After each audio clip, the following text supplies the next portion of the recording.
Hello everyone, আসসালামু আলাইকুম। বরাবরের মতো আবার ছোট্ট একটি ব্লগ নিয়ে চলে আসলাম। কাছে এবং দূরে যে যেখান থেকে আমার ভিডিওটি দেখছেন, আশা করছি এই গরমের মধ্যেও ভালো থাকার চেষ্টা করছেন।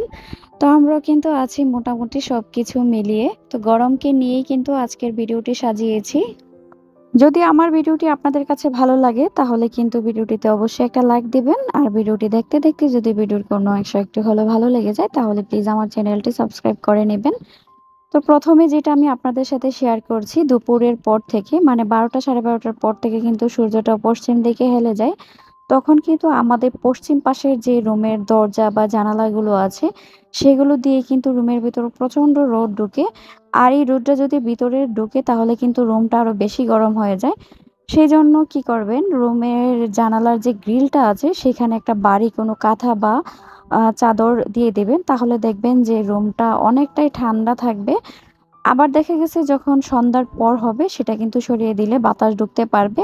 তো আমার ড্রয়িং রুমের বসার জায়গাটাতে কিন্তু এই জানলাটা, সেইজন্য আমি একটা কাঁথা দিয়ে কিন্তু এই সাইডটা আটকে দিয়েছি। আর রুমটা কিন্তু অনেকটাই ঠান্ডা অনুভব হয়েছে।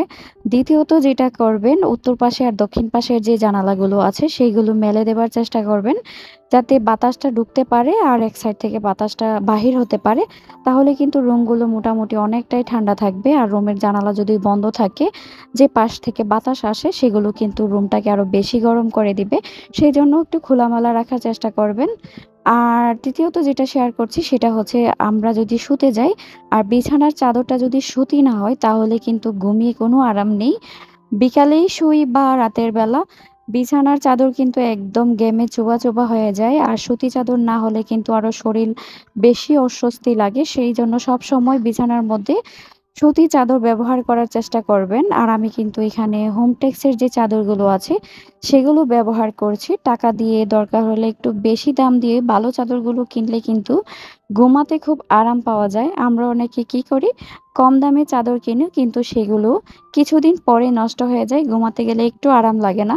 তো আমার মতে টাকা খরচ করে একটু ভালো মানের চাদরগুলো কিনলে অনেক দিন মানে পুরনো হয়ে গেলেও সেগুলোতে ঘুমালে খুব আরাম পাওয়া যায়।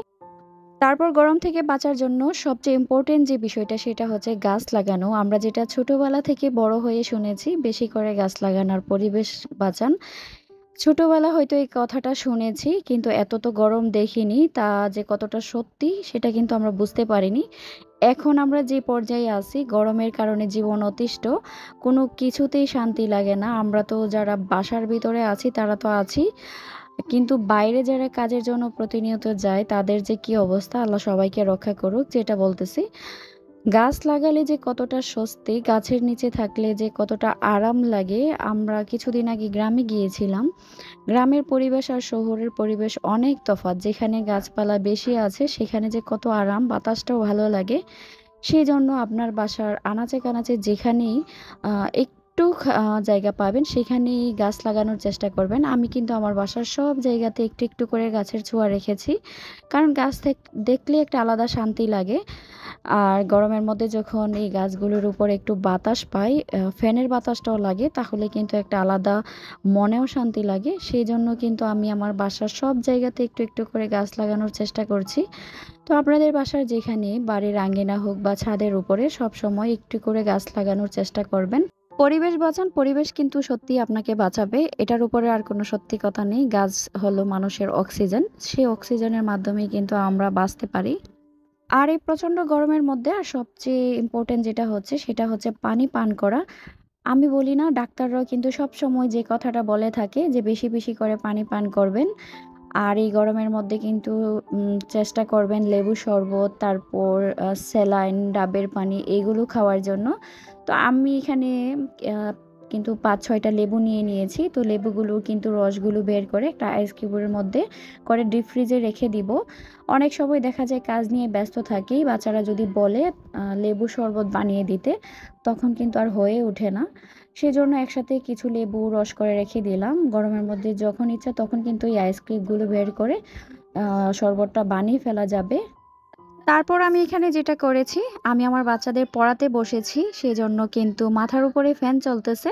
তারপর একটা বাটির মধ্যে একটা পানি নিয়ে নিলাম। আর পানির মধ্যে কিন্তু এই যে একটা বোতলে করে ডিপ ফ্রিজে আমি পানি রেখেছিলাম, পানিটা কিন্তু একদম বরফ হয়ে আছে।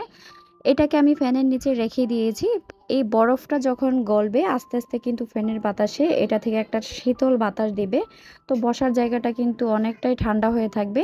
এই নিয়মটা কিন্তু আপনারা শোবার ঘরে যখন শুতে যাবেন বা যেখানে বসে আছেন, এভাবে করে যদি একটা পানির বোতল রেখে দেন আর ফ্যানের নিচ থেকে কিন্তু এটা মানে একটু, একটু করে বাতাস বের হবে, রুমটাও ঠান্ডা হয়ে যাবে। তারপর আমি যেটা করছি সেটা হচ্ছে রান্না-বান্নার পরে যেটা ইম্পোর্টেন্ট সেটা হচ্ছে গ্যাসের চুলাটা কিন্তু অবশ্যই অফ করে দেবেন। আর চুলাটা যদি অন থাকে তাহলে কিন্তু এই চুলার যে গরম সেটা কিন্তু রুমটাকে আরও বেশি গরম করে দিবে আর গ্যাসও অপচয় হবে। সেজন্য সবসময় খেয়াল রাখবেন গ্যাসের চুলাটা অফ রাখার জন্য। আমাদের বাসার বৈদ্যুতিক যে জিনিসপত্রগুলো আছে অযথা সেগুলো কখনোই চালু রাখবেন না। এগুলো দিয়ে কিন্তু রুম অনেক সময় গরম হয়ে যায়। সেজন্য কিন্তু আমি যে আমার বাচ্চাদের পড়ালেখা করিয়েছিলাম ২ পাশে কিন্তু ২ টা লাইট জ্বলছে। আমি এখন এগুলার প্রয়োজন নেই। লাইট ফ্যানগুলো কিন্তু অফ করে দিয়েছি। তারপর আমি যেটা করেছি আমি কিন্তু ছাদে চলে আসলাম। এই যে আমার ছাদেও কিন্তু গাছের অভাব নেই। আমার নিচের ফ্লোরেও গাছ আছে আর বাসার ভিতরে তো আছেই। ছাদেও কিন্তু মোটামুটি ভালোই গাছ আছে। এখন আমি যেটা করব ছাদে যেহেতু এসেছি ছাদের যে ফ্লোরটা আছে মানে ছাদের উপরটাতে আমি পানি দিয়ে একদম বাসিয়ে দেব। তাহলে কিন্তু নিচে যারা থাকে ছাদের এই পানি দেওয়ার কারণে কিন্তু কিছুটা হলেও ঠান্ডা হবে। তারা কিন্তু আরাম অনুভব করতে পারবে। তো টিনের চালক বা ছাদের এই প্রসেসটা কিন্তু আপনারা করতে পারেন। ছাদে যদি একটু পানি দিয়ে ভিজিয়ে দেন কিছুটা সময়ের জন্য কিন্তু হলেও ঠান্ডা থাকবে।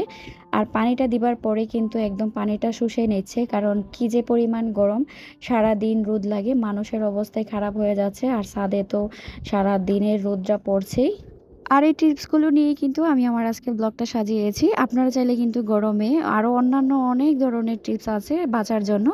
অনেক ইউটিউব আপুরা কিন্তু এগুলো নিয়ে ভিডিও বানাচ্ছে, সেগুলো কিন্তু ফলো করতে পারেন। তো আজকের ভিডিওটি আপনাদের কাছে কেমন লেগেছে তা কিন্তু অবশ্যই কমেন্ট বক্সে কমেন্ট করে জানিয়ে যাবেন।